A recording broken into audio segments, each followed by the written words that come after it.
Welcome to the Good Pod, where today we're covering The Good Wife Season 3, Episode 18, Gloves Come Off. I'm one of your hosts, Jason Reed. With me, as always, Marissa Garza. Marissa, you good? Hi, Jason. I'm good. Are you good? I'm good. I mean, I know we do the podcast all the time, and we're not doing anything wrong, but I just thought we should whisper just to match the level of, Will and Diane. Yeah.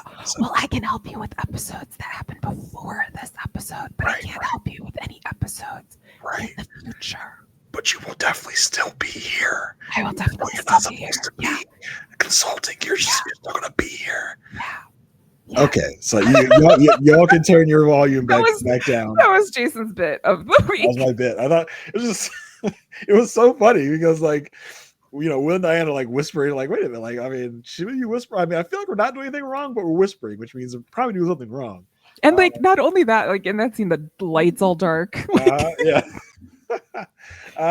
So here we are, season 3, episode 18. In case you could not hear my whisper talking, episode Gloves Come Off, a hockey reference because it's a very hockey influenced episode. And an episode of many returns because we got some love interests returning for Will and Diane here, which made this a very interesting episode. So yeah, let's before we get started, before we deep dive into the episode, we want to remind you of some free and easy ways you can support this podcast. You can do that by reviewing, rating, and subscribing wherever you are listening, wherever you are watching. There is a way to subscribe to the show. There's a way to review the show. Especially if you're on an Apple Podcast, you can leave us a written review. We love those. And you can also rate the show by rating us 5 stars or whatever levels they have, whatever the top one is. Use that one. Usually it's 5. If you just want to email us here at The Good Pod, you can do that by emailing us at thegoodpodfeedback@gmail.com. As always, thank you so much for reviewing, rating, and subscribing. It does mean a lot. It really helps us get to the eyes and ears of more people out there that like this kind of content. There is also a way for you to help us also easy, but not free. You could help us monetarily by going over to buymeacoffee.com/goodpod.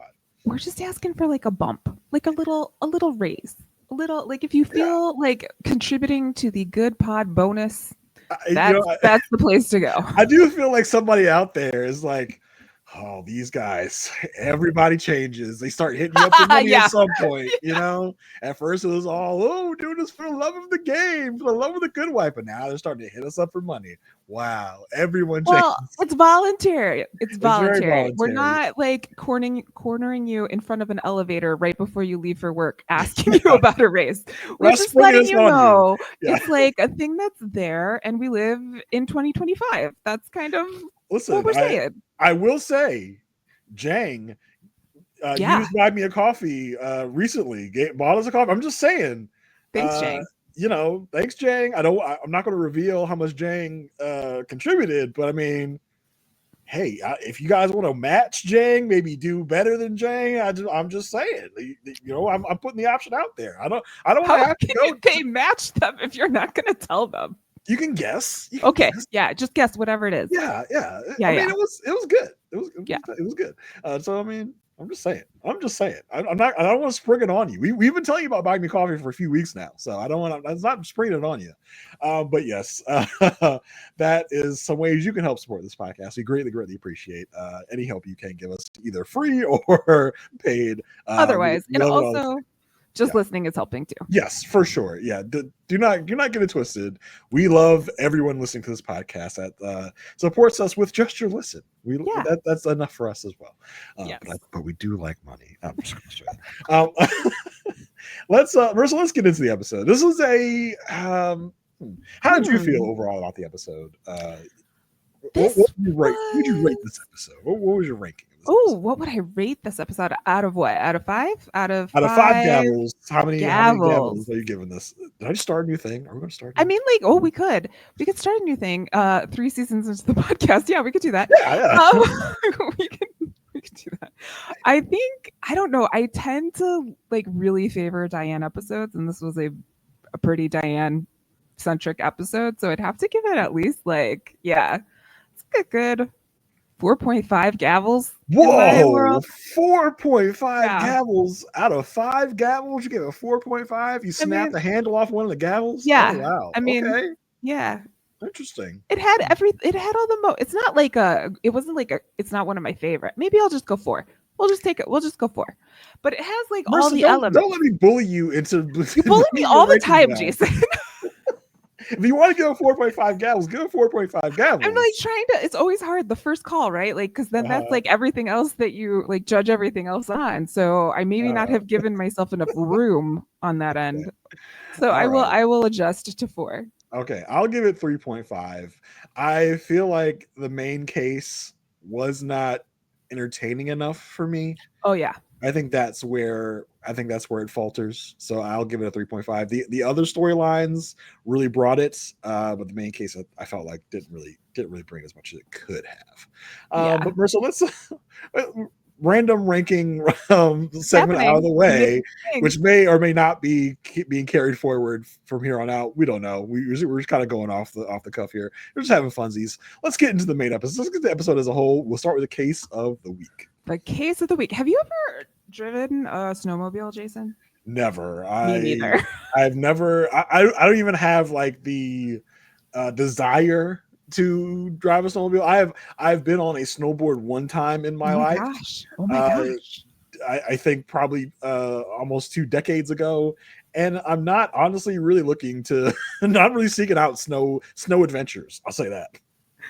I like snow, but I do not ski well. My balance is not good. So I am intrigued by a snowmobile, but I will never purchase a snowmobile. Like if there was a snowmobile outing, I would participate.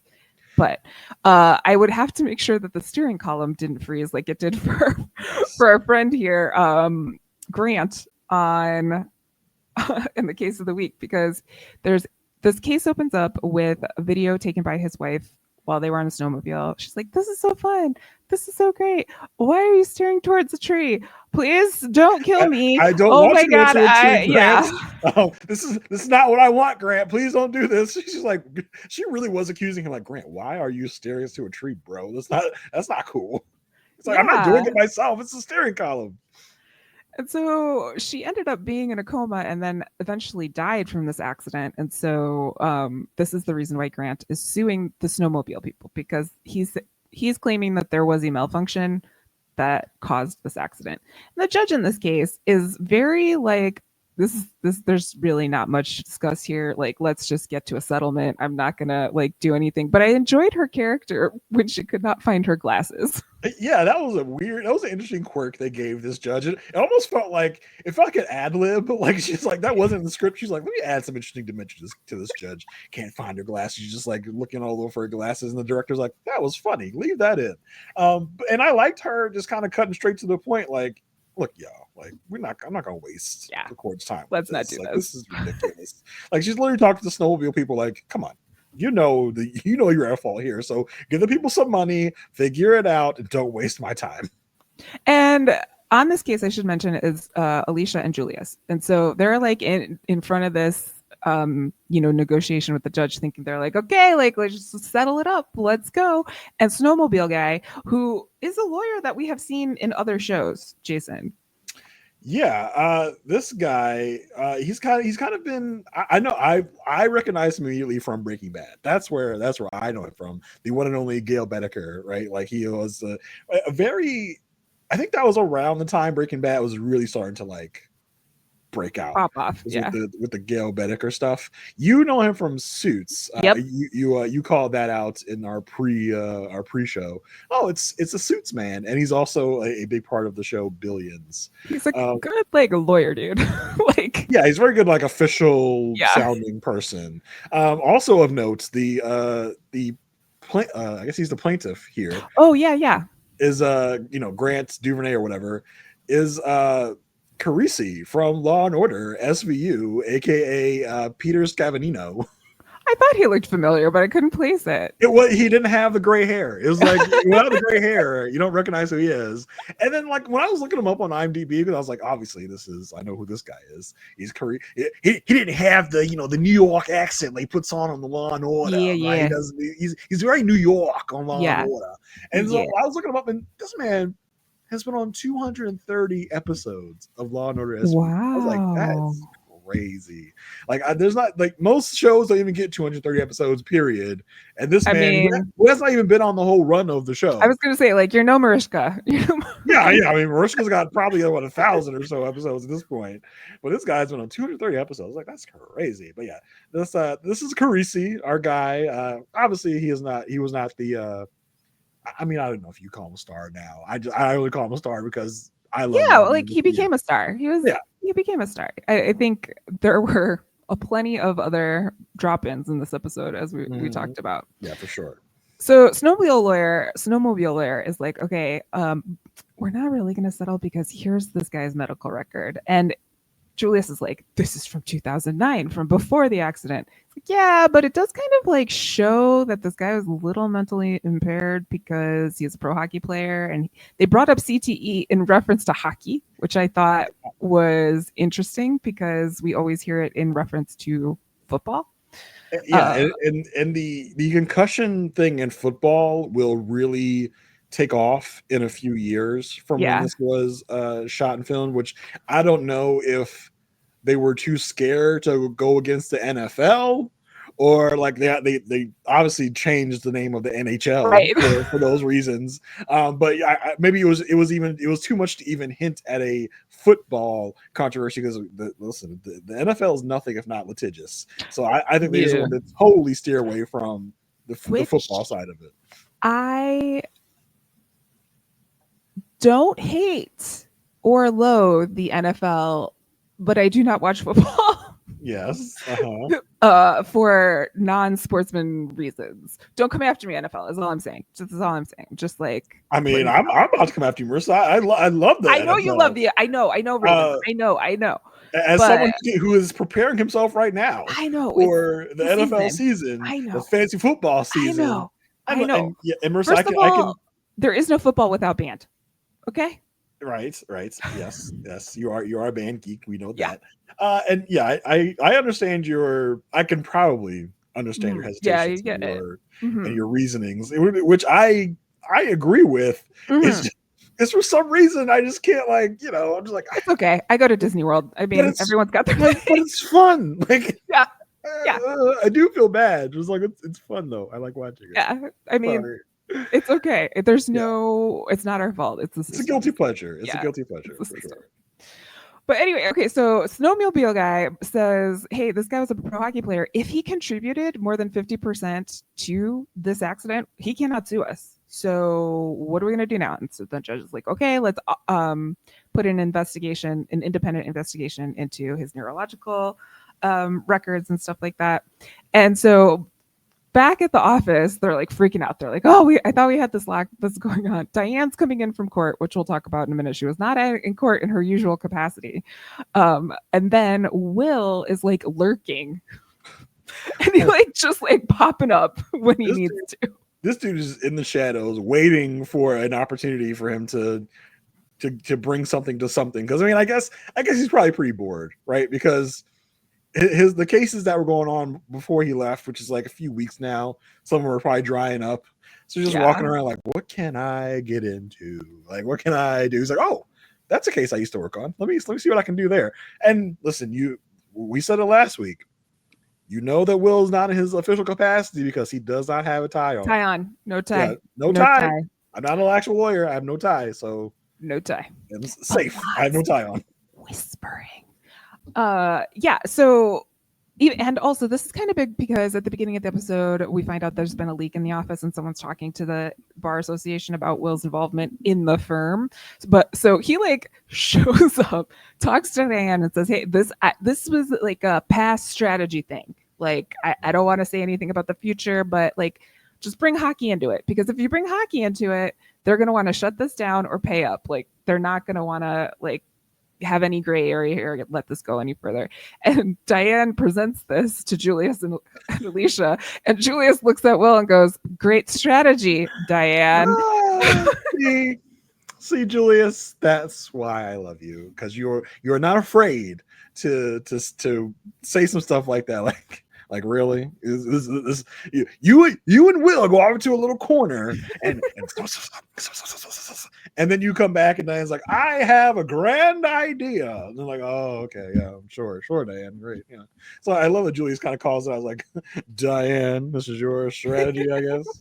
And Will should not be sitting in the seat. Like, he should just not be in there. He should go to his office or something. Like, he told Diane he doesn't need to be in the room. He could just go somewhere. Will's doing a lot of stuff Will should not be doing this episode. Yeah. Like, this man is full on in the courtroom, walking out of courtrooms with the other lawyers. Like, bro, I know maybe technically you're not doing anything wrong, but you're not giving the looks of you not like being involved, because you're with the people all the time. You're literally like, it was the three of them, Julius, Alicia, and Will, side by side. Like, you're not making it like. And Will's like, but I don't have the tie on. See, that's there's no tie. No tie. Your Honor, so there's no tie. Yeah. So therefore, I'm not a lawyer. Yeah. But you know who is a lawyer?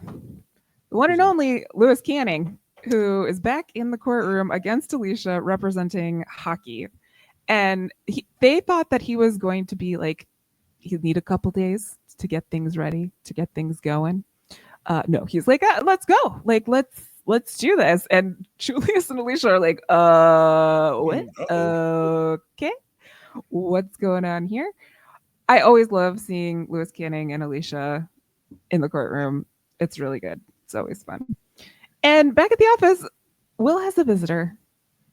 And it's Tammy. Tammy's back from London and she's in reporter mode. I never thought we'd see Tammy again. I forgot, like, yeah, and they gave her the season 3 glow up. It was like, hey, I know you're just here for an episode, Tammy, but we're giving you the glow we gave Alicia earlier this season. You're getting the wild hair, the cool new wardrobe. Because, like, you know, what I remember from Tammy, even like she was supposed to be like this like cool sports chick, right? They dress her up in these like, you know, kind of flashy clothes. They made her up a little bit. They gave her a glam up. She went to London. She went to London. You sound like you're from London. Is that what that was? Yeah. Okay, just checking. Yeah. But she's in Will's office asking him about this case, the hockey case, and also getting caught up. He says, this is part of my tour. I'm a corner cutter. Like, this is one of my 12 steps. If you want to know about the case, though, you should ask the lawyers, you know, Julius. And she's Julius like, and Julius and what? Julius and Alicia Florrick. Can you enunciate? Alicia Florrick. And she's like, oh, Alicia, who, when Tammy came in, Alicia definitely was like, oh, what's this now? What's going on? Alicia, you dropped him. Let him go. Stop giving him eyes. She like fully stops one time in court when Tammy comes in court. Like, she's like, okay. Tammy. It's my boyfriend's ex-girlfriend. Like, no, you're all like that.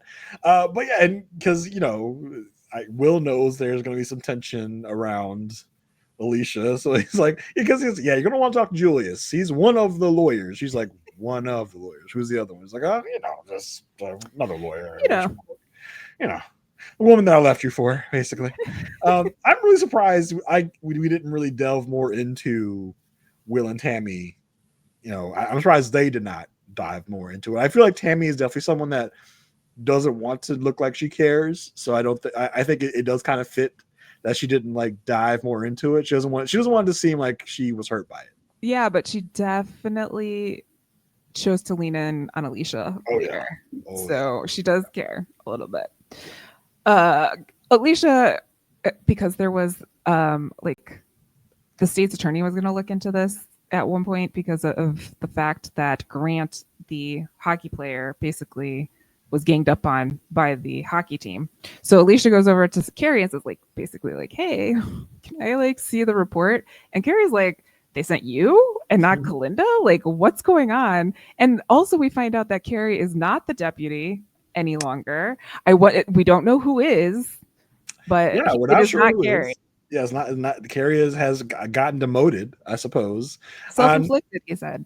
Yeah, self-inflicted. Well, I mean, I think because he told on himself. Yes. I think that's kind of what he means. And yeah, we don't know who the deputy director is. And this was this is an interesting one-off scene, right? Because Cary's not involved anymore after this scene. It's more of like an Alicia Cary check-in. It's just like, he's like, oh, they sent you. Why isn't Kalinda here? And she's like, she goes, I volunteered. He's like, why? She's like, I don't know. But it's just like she's checking on her boy Cary. She's checking on her little brother. She's like, she goes, yeah, I noticed you were in a smaller office. Like, what's going on? He's like, yeah, not deputy anymore. She's like, and Alicia goes, are you safe? Yeah. Which is an interesting way to phrase it. Yeah. I mean, we know something's up with Cary. We know, I feel like a change. I can't remember. I honestly cannot remember what the change is.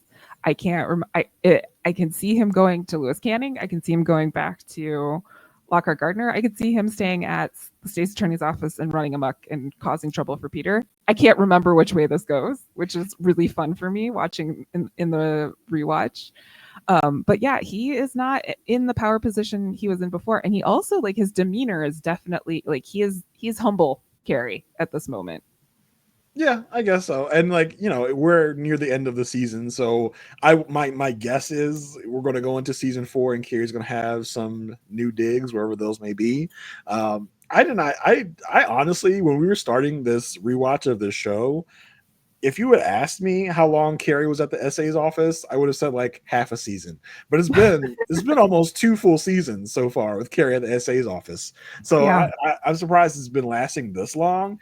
And we talked a lot about it last week about like what should happen with Cary, what is Cary's next moves here, and to see him brought back down to this level is interesting. And I'm surprised in I'm surprised. I know that you probably love to get any Peter in this episode.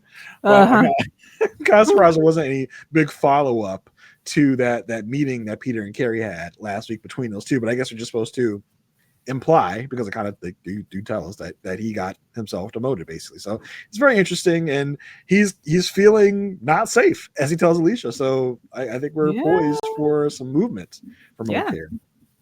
I look forward to it. Back at court, they have on the stand Cameron, the enforcer who was on opposing team from Grant, our defendant. And there was this moment of, so you're the enforcer for the team. And Lewis Canning's like, let's not use the word. Can you explain what it is? Well, the enforcer enforces, basically. Like, he beats people up. He's like, wait, I didn't want you to say it like that. No. But basically it went like this. So the defendant, Gary, took out the star player of this team, of Cameron's team. And that was at one game. At the end of that game, the coach is like in the press talking about, we're not going to forget this.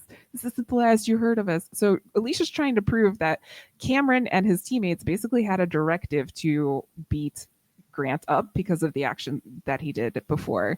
And, I thought it was interesting. I thought that was like, that happens. I know it happens.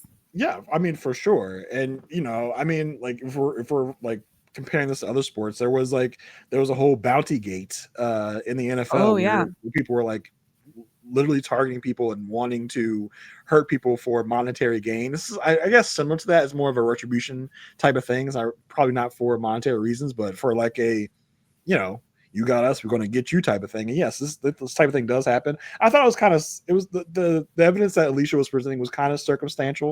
Yeah. It's kind of like, I mean, when I said we'll see you, I just meant we're going to beat your team next time we see them, duh. And, it was in this moment where I was like, this really is kind of evolved from, one guy suing a snowmobile company to now us talking about, the guy getting a concussion in this fight and whether or not that impairs him or whatever. And so I thought it was interesting how we kind of move this into a whole different realm. So yeah, I thought that was interesting where, the guy, Cameron's like, yeah, I'm an enforcer, but I didn't mean to hurt him. I swear, you see. Yeah, it was all brought about by snowmobile man, like he just kind of threw this curveball and we went on this tangent of a ride. Kalinda is trying to find a neurologist to talk about. Will has a special contact at Northwestern that he thought would come on the stand and lend evidence to their case. However, the neurologist is no longer available. And so they think that Lewis Canning paid him off because that's a play that has happened before. And Will and Kalinda have yet another, I'm helping by not helping, but also I'm helping conversation. Yeah. He's doing another one of his coded messages, but Kalinda's already on it. Kalinda's like, nah, I don't need your little coded message. I'm already doing what you wanted me to do anyway. Yeah. She's like following the neurologist guy to see who he's meeting with. Yes. Yeah. So they get the team doctor on the stand, and he basically testifies that he didn't put anything in the medical record after Grant got hit because there was nothing really to report. But then when Lewis Canning questions him, he's like, what's a baseline report? And the baseline report is a test that's taken before any concussions presumably happen in hockey. And the reason why nothing was put in the medical record is because the tests that happened after the hit were exactly the same as the baseline test. So there was no reason to suspect that anything had happened. Kalinda's off on her, spy case of following the neurologist and finds out that the neurologist is not meeting with Lewis Canning, but is meeting with Frank Michael Thomas, who is that guy that I forgot his name, but he was a politician, man, and an actor. Yeah, I mean, listen, another Law and Order connection. That's yes. That's where he's most known from, and I think his real name is Frank something as well. But yeah, he's been here before. We took on, what was it, like an oil rig or something in Cuba, maybe, I don't know. Yeah. And so in Venezuela, he was. There was the satellite between the two. Yes. So he's back. It's like, this whole episode was like, wow, there's just like random returns all over the place. And here's another one with Frank Michael Thomas. I was like, oh, that's interesting. Didn't I expect to see this guy back again? I thought it was just like some stunt casting from last season. But yeah, he's back. And this is the guy that is meeting with the neurologist, like you said. Yeah, and so Kalinda gets on the phone, calls Diane. Diane is not available, which we'll talk about in a moment. Not only not available, but she's just like, she's very distracted. No, she's like, not for me, not tonight. Do your Kalinda stuff, Kalinda. I don't have time for this. Just do your Kalinda stuff. Do whatever you do, but also call Will and Alicia. I not for me. So Will and Alicia show up at the bar and talk to Frank Michael Thomas and learn that he is trying to sue hockey in a class action suit for head injuries. So the thinking here is that Canning is using this case as precedent for the class action suit, and to also get any information he can about any strategy that the non-hockey league, non-NHL would be taking in this case.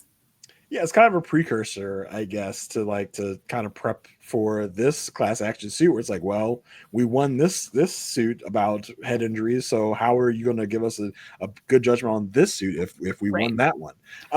Which is why the neurologist cannot go in this case, because they're saving him for the bigger case. But I was like, well, why won't you just help our people win our case so that your case is stronger when you start the class action? I was like, that didn't make a lot of sense to me, but that's what Frank Michael Thomas says. Like, I'm not getting involved. Like, Cannon's going to whip your butt, and it's going to help him in his case against us. I was like, okay, so why don't you help them?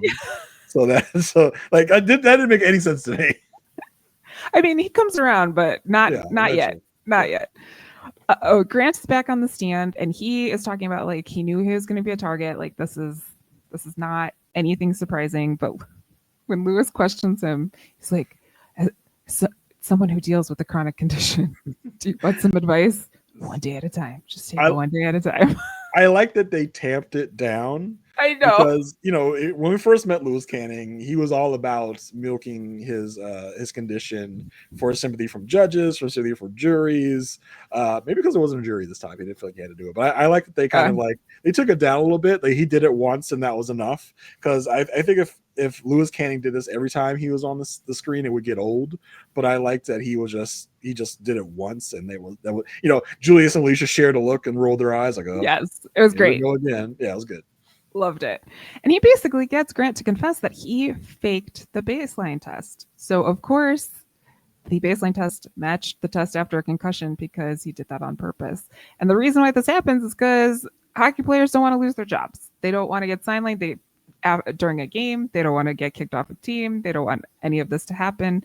So he does confess to this on the stand, and Will, in the courtroom, then gets up automatically, goes outside, calls Kalinda and says, hey, can you upload a video online for me? No fingerprints. What are you doing, Will? Like, what are you doing? Like either help or don't. But don't A, pretend that you're not going to help while helping, and then B, at some point just be like, F it, I'm just helping. Like I'm breaking all the rules that I was, that I keep saying that I'm following. Now I'm just going to break when I feel like it, and just direct Kalinda to do something that he definitely is stepping over his line of what he's supposed to be doing.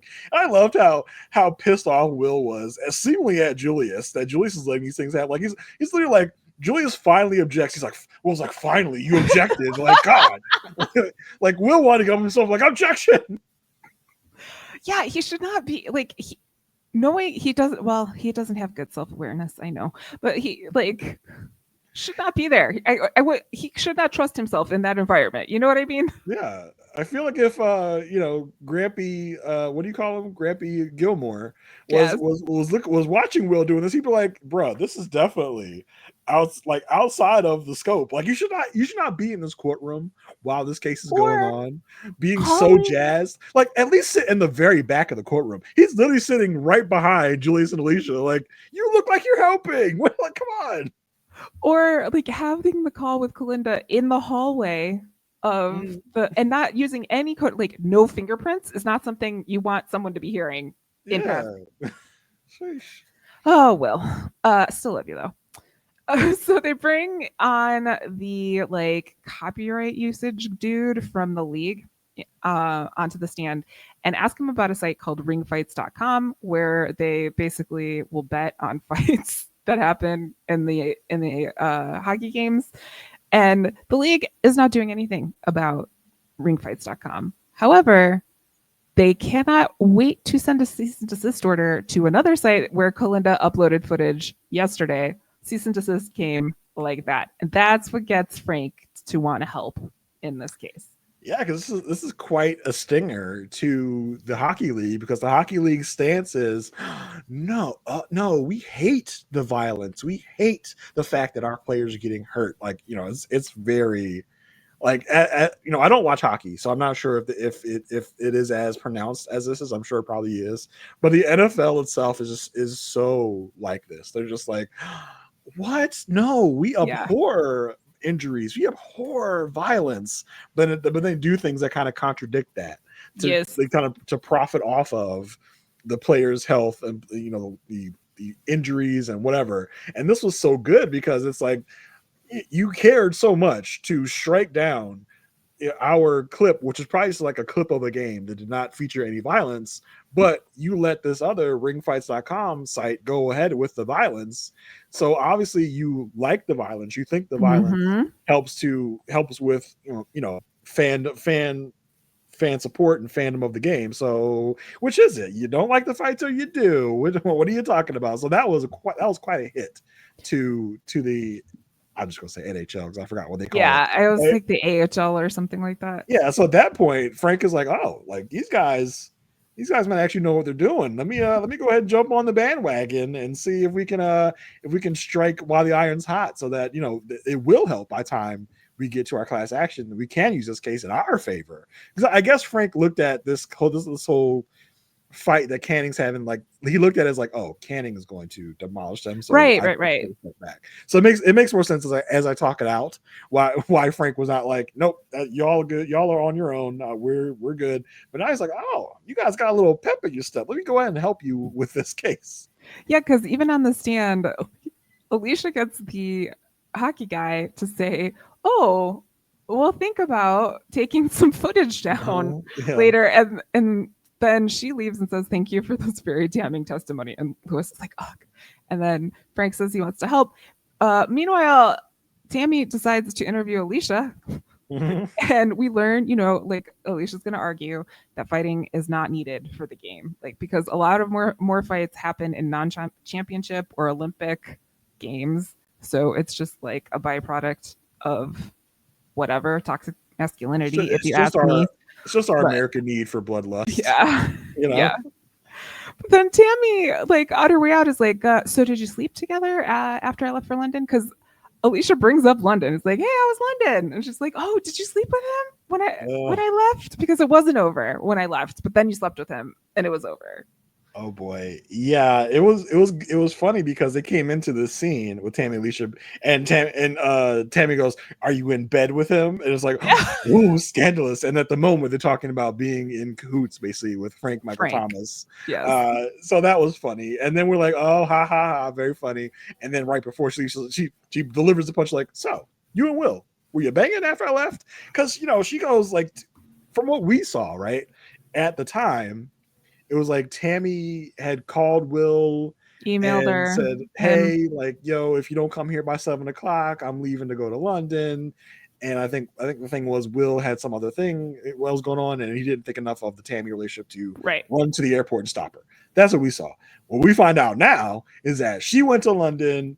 She called and emailed Will, and he did not respond to her after she left to London. She put two and two together, and it's like, oh, it's you and Will's effing Alicia, because the whole time this was when Will and Alicia were doing their little dance around each other, right? Of like, hey, like, I'm not gonna say I like you, but I'm making eyes at you. Like, I don't like you. And this was when Tammy was with Will, and Tammy clocked it. Well, everybody clocks it, right? Everybody clocks that chemistry. Yeah. So Tammy's like, you guys were banging, right? Like, it definitely wasn't over. He was basically cheating with you. And this is very interesting because Alicia and Kalinda are having a thing this episode. And I think this causes Alicia to go like, was I the other woman? Like, am I now Kalinda? Another woman? Like, can I relate to Kalinda with this? I don't know. So that was very interesting where Alicia kind of gets presented with this, like, you harlot, you slept with my man, you homewrecker, like you wrecked their home. Yeah. And like this whole time, she like after the conversation, she's like looking at Kalinda. Yeah. So Frank is in to meet with the team. He thought Diane would be there, but Diane has other plans. Listen, spoiler alert, Diane is getting railed in a barn at this moment that this meeting is supposed to take place. Cabin. Maybe there's just the cabin this time and not the barn. I don't know. We'll see. So they're like, don't wait for Diane. Like, let's just have the conversation. And what Frank delivers is a witness named Dr. Andre Witt, who basically came up with a way to test for concussions that didn't rely on a baseline test, because this was such a known and rampant problem within the league that he had another way. But the league denied him any opportunity to institute this, and they didn't want it because they're obviously profiting off of the fighting and everything like that. So Alicia goes and tells Lewis, and he's like, okay. And then the next thing we see, Snowmobile Man is like, let's settle for $5,000. We're done. Well, $5 million. Oh, $5 million. Oh yeah, $5 million. Yeah. Because we have to assume that Canning was involved, right? Yeah. That $5 million is probably coming from the NHL, not the snowmobile companies. The NHL was like, hey, we'll give you the settlement money to give to them because we don't want this to get out. The fact that we rejected a proposal to help us help better identify concussions, because concussions is bad for us, because concussions means that people know that this is a very harmful game to our players. Concussions means that these players will be taken out of the game if we identify concussions in game, and we don't want that. So it just shows the league's callousness towards player health and player safety. So just like, let's just make this whole thing go away by going back to the root problem and settling Grant's case so that this won't be an open court. So let's go ahead and do that. Shut that down. This puts a whole kibosh on the whole thing. It's like, actually, no, we're gonna get rid of this for now. And so that was very kind of surprising. Like, oh damn, like that just kind of ended like that. That's it.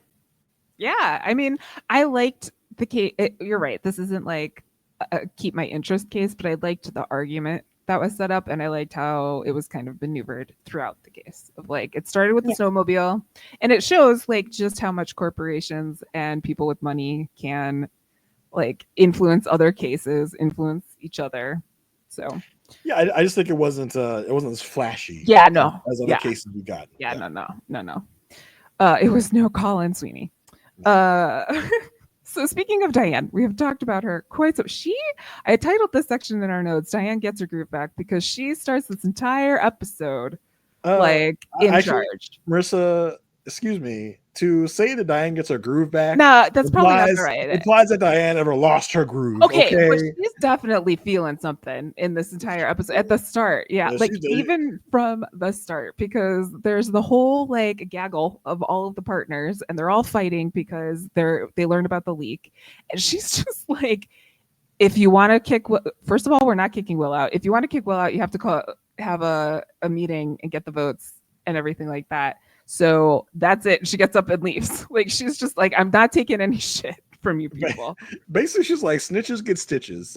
Yeah, do not come to me. Do not be going snitching on Will. Let's keep it in house. And we'll never pass up an opportunity for all these vultures of Eli, Julius, and David to all get together, because Eli's like, well, he is literally working on cases. I mean, whoever leaked it, not saying it was me, was kind of right to call Will, and it's because the man literally is working on cases. So what do you even mean?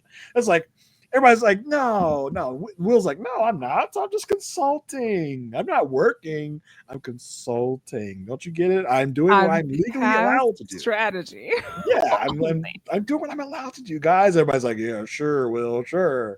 And so it was just so funny to watch them all be like, I mean, it wasn't me, but he is kind of doing what the snitches told him about. So I don't know. Yeah, and after that meeting, Will says to Diane, where are you going? She's like, court. He's like, you don't have a case.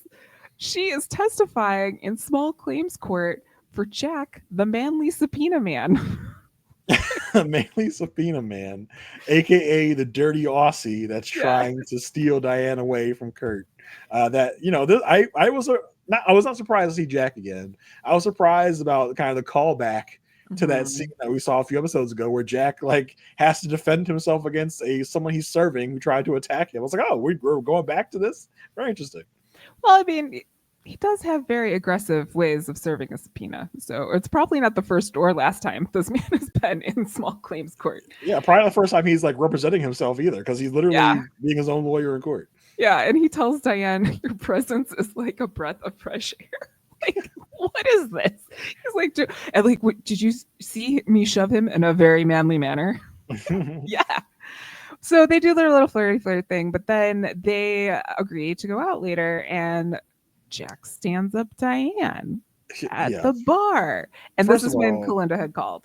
You don't do that. You don't do that. Diane. That's not cool, man. And in the scene before, Dan and Jack are flirting, and some other younger woman comes to get Jack. Yeah. What is this?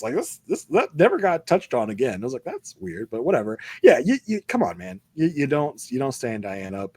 Jack and Diane. Aren't those the Cheers characters? Yes. And also little ditty about Jack and Diane. Yeah. Two American kids growing up in the heartland. No, keep going. Go ahead. No, it's not the whole thing. No. But yeah, you come on, bro. Don't stand Diane up. And Diane, listen, I don't know what Diane has done, or it's she is ready to. Oh, she's in a mood. She's in a mood. She's like, I did not shave. I shaved for nothing. I got dressed up. Yep.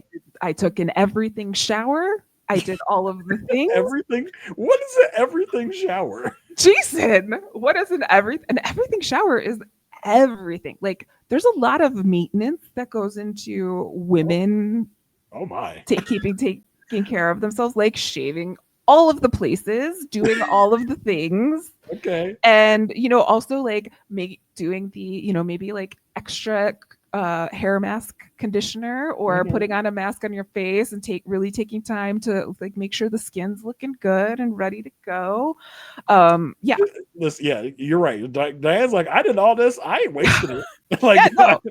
This guy, it's gotta go somewhere. It's it's not going back home with me. It's gotta go somewhere. she picks up the phone and calls Kurt. I was like, you're going to do it. Call Kurt. Yes. She did it. And then he doesn't answer the phone and she goes to his house. I was like, Diane, no, like that's not the move. That just looks, that looks so desperate, Diane. I think Diane realizes a little too late. She's like, ooh, this looks a little desperate, don't it? This was not a good move. Like to really drive to this man's house, just knock on his door like, hey, boo, what's up? You up? You up, boo? Well, when she gets there, a woman answers, and so she's like, oh no. And then like Kurt comes around the corner and he's like, a year later, this is what happens. You come on over. They have a little chit chat about politics, obviously, because that's what happens when Kurt and Diane are together. They have to show their differences. Well, I mean, it's Kurt, Diane, and the protege. Yeah, the protege was like, which is it's so awkward because Diane, I guess, feels like she's intruded on a date because it literally does look like a date. Like Kurt's very cash. He's very like they got the beer. Yeah, it's like they're talking by the fire, and you know, Marissa, you and I are very different in the fact that they were having this political conversation. I literally wrote in my notes, I don't understand any of what they're talking about. So it's like 2012, right? So who was running? We had Mitt Romney and his binder full of women. We had, I forget who else, but they were getting ready for Obama's second run. And so it must have been during like Republican primary time. Those were the days, you know, binders full of women were the days we had to worry about that. Yeah, that was a huge scandal back in the day. Yeah, to go back to those days. But yeah, so but Kurt this is not above board, right? Like let's talk a little bit about No. This is definitely like it gave me like teacher student vibes of like having inappropriate having inappropriate relations. Yeah, I don't feel like they were just like studying like bullet groupings. Like Kurt was looking to do something, right? And he's like, she's a good shot too. Like all this stuff. It's so okay. So Miranda leaves, and then Kurt is like, I don't like consensus. I really like, like arguments, but also like, what the hell are you doing here? Like, why are you here? And Diane goes in for her kiss. And Kurt's like, I really could use some direction. Like, could you just tell me what's going on? And she says, this is me missing you and hoping you miss me too. And Diane needed some. She's like, she needed some stress relief. She was like, I work has been working my nerve. I need some good old barn time, which I guess to your point turns into cabin time this episode. Yeah, I mean, I don't know. The barn could be in the back of the cabin. There's lots of room for activities there, but the next day, there's a definite like change in Diane's like step, and this again is like Christine Baranski's just like geniusness, especially in this next scene, because she's talking to Kurt on the phone in her office. Kurt's like, well, let's go fishing. And he's like, who? What? You want me to go fishing? Have you met me? Ring ring. There's another call. It's Jack. And Jack's like, I'm calling to set up another date. It's like, oh, okay. And back in the day, I don't know, people who may not have had experience with landline phones, but you had to like click it and then it would go over to the call waiting, and then you click it again and go to the call waiting. In this for Diane, she thinks she clicks, but then she's still with Jack and calls him Kurt. And Jack's like, wait, who's Kurt? What's going on? And she's like, business colleague. Like, don't worry about it. Yeah. It's like, okay, Jack, what day do you want to go? Friday.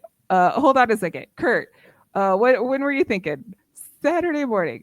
Great. Love it. Jack, the way she delivers this line is just so good. She's just like, yeah, Friday's good. Yeah. It's like, get him, girl, get him. And I think that's because she saw that woman. She's like, he's playing, I'll play. You know what I mean? Listen, I love Diane the player. Like, play, Diane, get him, girl. I was like, I am so for this. I love it. I love it for Diane. Yes. I am always big Diane fan.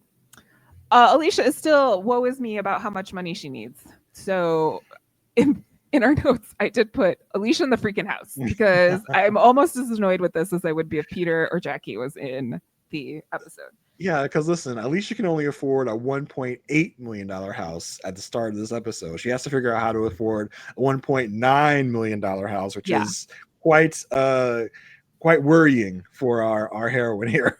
Yeah, and I mean, it's not like she has a husband with wealth that she could like ask for help with. I know she wants to be independent and everything, but she's not on the streets. But anywho, you heard it. You heard Marissa there, everyone. Marissa is for the patriarchy. I am not. Get your husband to pay for your house. Okay, I am for women having resources, and if one of those resources is a man that has money, that is okay. I knew that. So, at the beginning of this episode, also when Diane was like telling everyone like don't leak, she brought up the fact that Alicia asked for a raise, and there's this whole like kerfuffle about what to do with that. Like, we don't need her, we do need her, we need to keep her. Diane advocates for a 10% raise. We never really see what the final number is, but we know that when it is presented to Alicia, she's like, "That's it." She makes a face. She's like, "Okay." That's it. I mean, but in real talk, like, okay, y'all aren't paying Will right now. Y'all just got rid of Caitlin, so I feel like there's a little money for you to. Yeah. I feel like you can get me what I want. This is what Alicia's thinking. Like, I mean, what's the problem? Yeah, but yeah, it's not as much as Alicia, I guess, wants or needs in this case. So she does make that little face, like, oh, okay. And it just so happens that we are in a Lewis Canning episode. Yeah, and every time he sees Alicia, he tries to poach her for his law firm. So that really is going to start kind of a little thing here with this episode. Yeah, and always is pressure on Alicia to like be loyal, right? Like that's her whole thing, is like be loyal. So Canning and Alicia have a conversation outside of court one day. It's like, so are you happy? I don't know, I'm happy. Or like, I don't know, you can still come over. She's like, no, I'm so loyal. It's like, oh, are you think that mommy and daddy are gonna get mad at you? Yeah, and like he tells her, like, listen, Alicia, like you're looking at the law firm as a family. Like, yeah. Family is family and work is work. You need to learn to separate the two. And Alicia tells him, like, listen, like I know that people poach from other law firms just aren't trusted when they come over to this other law firm. And Kay's like, listen, if you do good work, you do good work. It doesn't freaking matter. Like I'm just offering you a job. I'm not offering you to be like part of my family. But the thing with Lewis Canning, right, is like that sounds great. That sounds fantastic.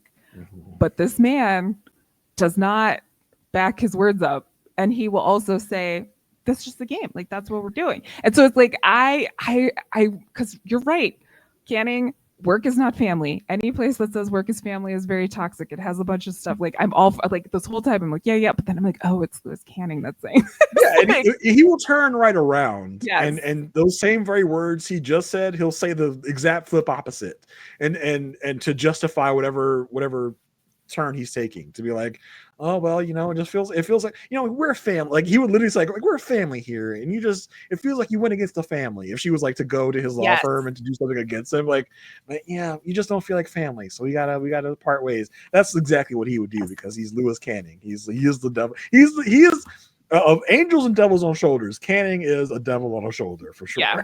For sure. Meanwhile, the real estate lady is calling Grace, saying that the house is going to go down 10% just to put more pressure on Alicia to get this money, which I don't know if we really needed this, but okay, fine, whatever. Mm-hmm. After court, Lewis says that his driver's at the dentist and asks Alicia for a ride, which is his way of like saying, can we talk about the offer? And Alicia tells him about the house thing. It's like, hey, look, like I got money needs. Is there flexibility in that? And again, very sensible. Canning is like, look, I'm just going to draw up an offer, give you some time, think about it. There's nothing being done wrong here. This is how America works. Like, this is just how it is. And it is how it works. Lewis then delivers the offer to Alicia and says, you have 24 hours to sign on this one. And so as Diane, who has already offered her a raise, who has already dealt with the children of the law firm, is walking towards the elevator, Alicia decides to say, this is the time. And I mean, she doesn't have a lot of time, so I don't know if there was a good time. But she's like, hey, Diane, I got another offer. And if you want me to stay here, it's going to have to be more than what this is. And Diane is like, you're going to get me to the end of the week, right? She's like, nope, I can't do that. She's like, you're going to either like clean out your desk right now or give me to the end of the week. Yeah, and Diane is pissed. She's like, "Oh, you're gonna play hardball now, huh? Like this is the new Alicia." This is when she goes, "Wow, like everybody does change," because like she's had this vision of Alicia as like Saint Alicia, and now Alicia's kind of playing hardball. And it's like, "Oh, damn, you're giving me ultimatums? Like I am Diane effing Lockhart. You don't give Diane effing Lockhart ultimatums, but Alicia does. Alicia's like, listen, no, you can't have the week. You got 24 hours, just like I got. So figure it out." She's like, damn, all right. And like Diane tries to lay on the guilt trip. Diane's like, I mean, Louis Canny didn't give you a chance after 13 years away.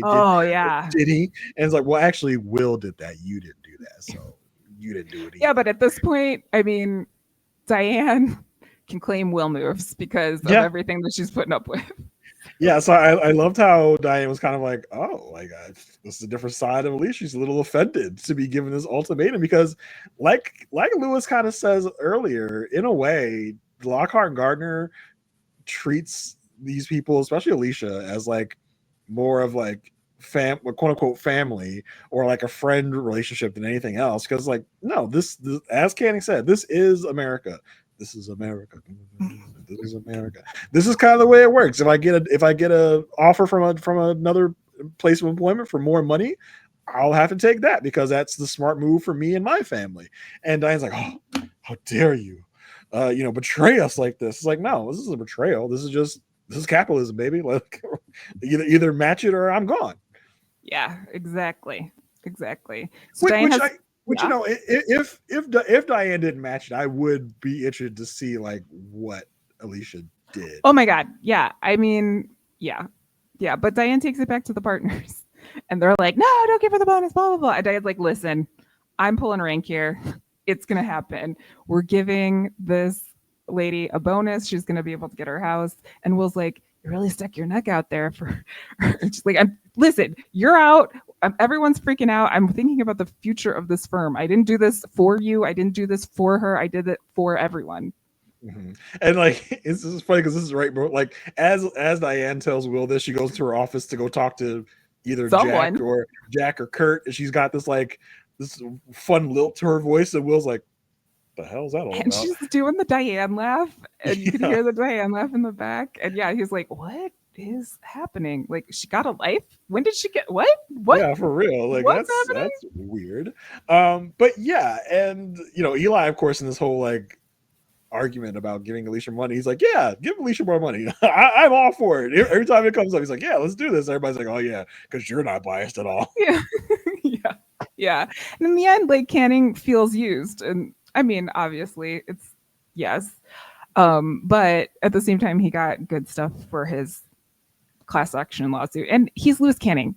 I know someone in the Gilded Age, another show we covered, referred to themselves as a cockroach, but Louis Canning really is kind of that cockroach. Like he's gone and then he comes back. Louis Canning, every time we've seen Louis Canning, he does this, right? Anytime our heroes defeat Louis Canning, he's like, oh, you thought you beat me? No, you didn't, because I actually got something out of that. Like he never gives them the satisfaction of defeating him. He's like, no.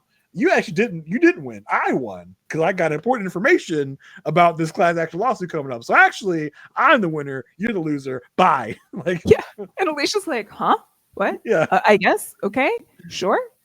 I just want to say, for all of this, and don't spoil me, but I cannot remember if this woman actually buys this house, because all of the scenes that I can remember in the show happen in that apartment. And I am like, we're doing all of this, and you're not going to buy the house. You don't want me to spoil you. Don't spoil me. Don't spoil me, because I can't remember, but I'm just like, oh God. And then if that happens, like if Diane would be mad, I would be mad. I'd be mad for Diane. But if, not saying that it does or it doesn't, but if it does turn out that we're not buying the house, I can't wait to see. Oh, it's going to be good. Yeah, exactly. Yeah. So yeah, it's definitely going to be an interesting revelation about why we do or do not buy the house. Yeah. Two other things to kind of point out this, we talked a little bit about Kalinda and Alicia. Kalinda's trying, like she brings over a beer to Alicia's desk, and Alicia, this is before she talks to Tammy, before she has a revelation that like humans are human and they make mistakes. She's like, do you want a beer? She's like, I can't. I can't be friends with you. Like we're working. Isn't that good enough? And you undersold it because I know I don't do well with that. and like the thing is, Kalinda and Alicia have been like working a little bit together the past few weeks. So I think Kalinda's in this headspace of like, hey, we're getting there now. We're better now, right? Like we can go back to drinking together because what like Will gave her like she wanted to share beers with Will. And Will's like, nah, yeah, I'm good. Out. Find someone else to have beers with. And she sees Alicia because all the offices are transparent. So she's like, hey, let me go. Like me and Alicia are good now. Let me go share a beer with Alicia. She comes to Alicia and is like, hey, want a beer? Bruh, the look on Alicia's face. That wasn't Alicia. That was from Juliana Margulies. Okay. I was like, because it looked like Alicia smelled a bad fart. She's just like, oh, share a beer with you? What? Why would I do that? You temptress? Like, oh, we're back to this shit. And like Alicia's like, listen, we're working together. Isn't that enough? Like, isn't that good enough? Like, I don't want to hang out with you. Like, I am like, don't get it twisted, Kalinda. I am tolerating working with you. We are not back to being friends. Get over it, lady. Like, I mean, that's easy for you to say, Marissa. Like, if you didn't have the revelation that Kalinda was sleeping with your man back in the day. No. I did have a revelation that someone was sleeping with my man, and I have gotten over that. But it's. Are you friends? Are you going to be hanging out? I'm never friends. Beers? No, I'm not. No. And right. I don't work with the person. Yeah, it's. Right. I mean, sure, but. I just think the wretched reaction was that was too much. Yeah, that was too much. The look on her is like, ugh. Well, she could have been like, not today. Like she could have just said like, not now. But she was very forceful in saying like, no, I don't want to be friends with you. And then after her revelation, her talk with Tammy, she goes up just like, I was a little harsh. Like maybe we can't be friends. We can't be like it was before. But like I'm willing to try. And I think it also like this woman has no friends. Right. She's desperate. Because I mean, she tells me like you said, it's not gonna be what it was. Like we're not gonna go out, hang out for drinks, I guess. But she's like, I can try, but I'm gonna need you to like be completely honest with me. Everything on the table. I think that's fair. That's fair. But I mean, at that point, what else does Kalinda have to tell you? I feel like the Peter thing was probably the height of it, I guess. Oh, you know what? That might set up the actual schism, the great schism. Could be because listen, there's another shoe to drop here because as we revealed a while ago, there is a huge schism is a good word where like Alicia and Kalinda are just not going to be in the same scenes like ever again at some point. But I guess because we thought it was happening. And then now we got a reprieve where they're back in scenes together. But there's going to be something else that comes down the pike that's going to really separate these two. So yeah, interesting to see that it wasn't this. So they're going to try and be friends again, and presumably something else is going to happen to tear them apart again. Yeah. The other thing I just wanted to mention was with Will in the leak. We had Eli obviously pinning David and David pinning Eli. But Eli does tell Will, you're just like pitting us against each other. And this is another thing about like Will not having anything to do. Like I would believe that he's doing this. He's just like stirring the pot. He's like, I'm just sitting here watching everything. I'm going to press this button. I'm going to press that button. But I don't think he was telling any lies. Like, I don't think he was. But I'm sure David came in and was like, it was probably Eli, right? And we saw Eli come in and say it was David. So I don't think he's telling lies. He didn't need to tell Eli that David was like snitching on him. But I don't know if this becomes a thing or if this was just a one episode thing. Is there actually a leak? I does not look good that this man crossed the line a couple of times in this episode, and there was already a leak. Like he did not pull back knowing that there was leak. He didn't say, okay, I'm going to go finish my novel for this week. You know what I mean? Like, I'm going to be out for a bit. You call me if you need me. This man was in conference rooms when meetings were happening, giving looks to different people, calling someone to put up a video with no fingerprints. Like, he was on the other side. He took a meeting with Alicia to go meet with Frank Thomas. Exactly. Like, what? Like, what? You have totally stepped over the line. Yes. Like, it's not even like an image of what it could be. It is. You stepped over the line. You're involved in current strategy because you went to talk to Frank Michael Thomas, my G. So yeah, I'm interested to see where this goes. If this leak thing continues, it's almost like 24, right? In 24, there's always a mole. Like in the Good Wife, there's always a leak somewhere in the Lockhart Gardner offices. Who do you think it is?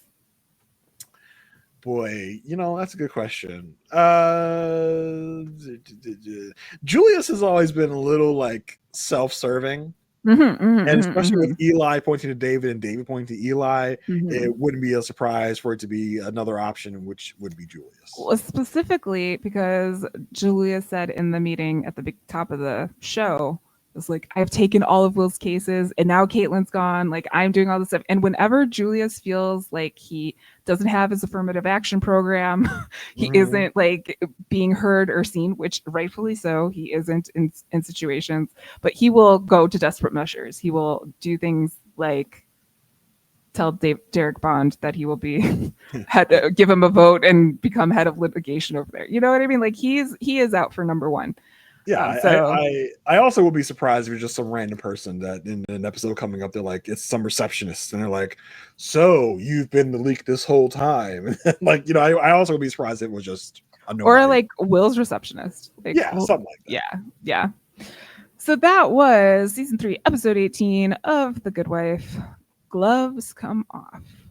We are only 1, 2, 3, 4, 5, somewhere in there away from the end of this season. Yep.